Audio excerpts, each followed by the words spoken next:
Setelah menunggu hampir 1 jam, akhirnya datang juga bis yang akan membawaku keluar dari kota Jakarta yang semakin hari kurasakan semakin sesak ini.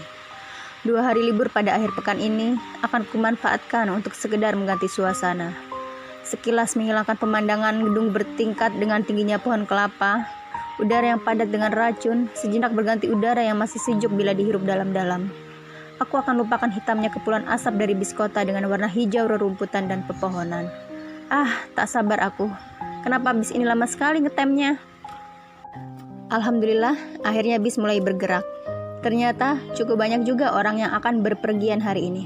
Entah karena ingin mencari suasana baru sepertiku, atau memang hal ini sudah rutin mereka lakukan. Atau mungkin rumah mereka memang di luar kota, mencari nafkah di Jakarta, sehingga harus rela pulang pergi setiap hari. 1-2 jam, nuansa yang kunantikan mulai terlihat. Hamparan sawah terbentang luas di sisi kanan bis yang aku tumpangi ini. Hei, tapi kenapa warnanya sayu begitu? Dari sekian luas sawah yang kulihat, hampir seluruhnya berwarna kecoklatan. Hanya sedikit saja yang masih menampakkan warna hijau segar. Dampak kekeringan beberapa bulan terakhir betul-betul kulihat saat ini.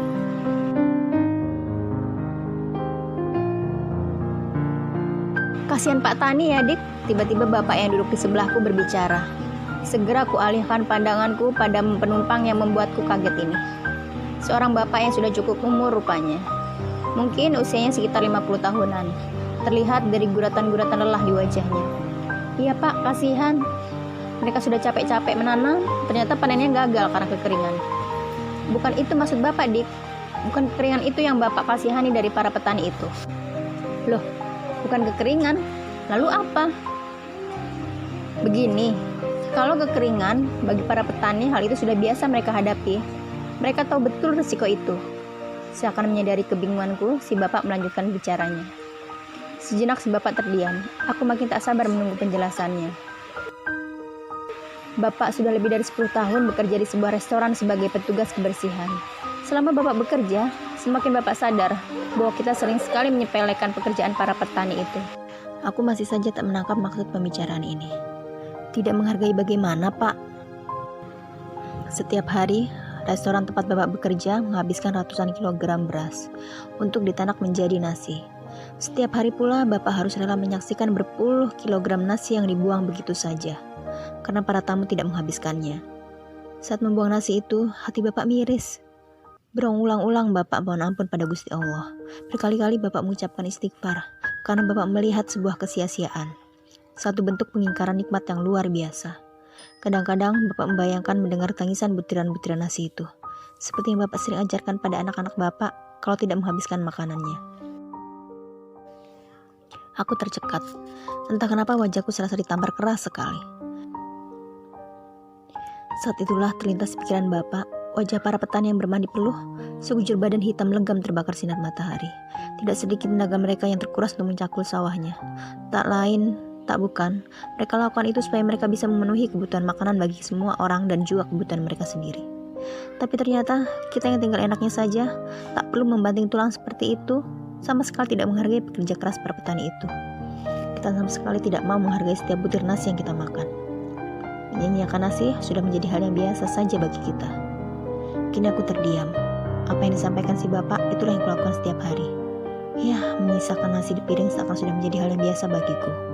Bahkan jika ada yang makan sampai piring yang bersih tak tersisa, berbagai julukan menghujaninya. Rakuslah, doyanlah, dan ejekan lain yang sungguh memalukan. Tanpa mereka sadari siapa sebenarnya yang memalukan. Dik, bapak turun sebentar lagi. Si bapak membuyarkan lamunanku. Oh iya Pak, hati-hati Pak, dan terima kasih nasihatnya, jawabku. Senyum renyahnya mengakhiri pertemuan kami. Sesaat kemudian bis berhenti dan si bapak bergegas turun. Saat itulah aku sadar kalau aku belum menanyakan namanya. Tak lama berselang, bis berhenti di sebuah rumah makan yang cukup besar.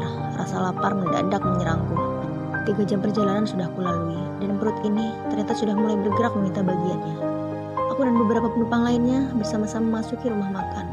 Kupilih tempat duduk dekat jendela dan memesan makanan yang dalam waktu singkat telah siap disantap. Saat hendak memulai makan dan melihat nasi di piring, dan nasihat si bapak di bis tadi kembali terngiang. Bergantian kupandangi nasi dan hamparan sawah melalui jendela restoran. Saat itulah aku bersyukur. Melalui si bapak itu, Allah telah berkenan untuk menegurku, bukan hanya karena aku tak tahu pada butir nasi yang mana berkahnya akan diturunkan. Bukan pula hanya karena salah satu perwujudan rasa syukur atas karunia dan rezekinya.